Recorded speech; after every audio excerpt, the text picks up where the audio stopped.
kita e tópico nang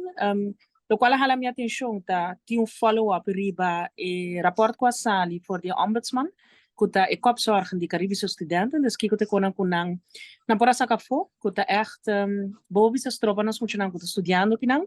patin toch um processo mais fácil mais adequado para lo que tá na estudio que bom por exemplo kuna não tem essa número na nata chega dificuldade para cair no sistema de zorg para não também por fazer beroep of para não também por fazer uso de zorgtoeslagen. Dus is de cosa con abindilanti con ele e nasi que explica aqui que tá updates pelo que tem ribesaki. Durante a apresentação de ombudsman que na Holanda me também se pergunta sobre na toca o tema tiki de mental health de nos estudiantes na Kibau. Na bisa hopi de na tá caindo em soledade, tá caindo em depressão, tá caindo em ansiedade. Pero me não sinto que é bem deep de tema aqui, lo qual tá de espera, não? Então rapport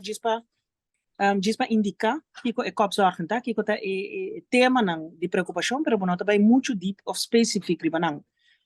esse é o mesmo motivo também depois de IPCO me tá querendo parar de Holanda mas me também reunir com algum grupo de estudantes para nos papel of the mental health e com essa que afetar na que na Holanda depois quando vim de Aruba então me também sinto com um grupo de estudantes durante o dia na que sigue é um grupo e também alguns estudantes pedi individual diz para mim ter uma melhor ideia que nós funcionando passando até agora na Holanda.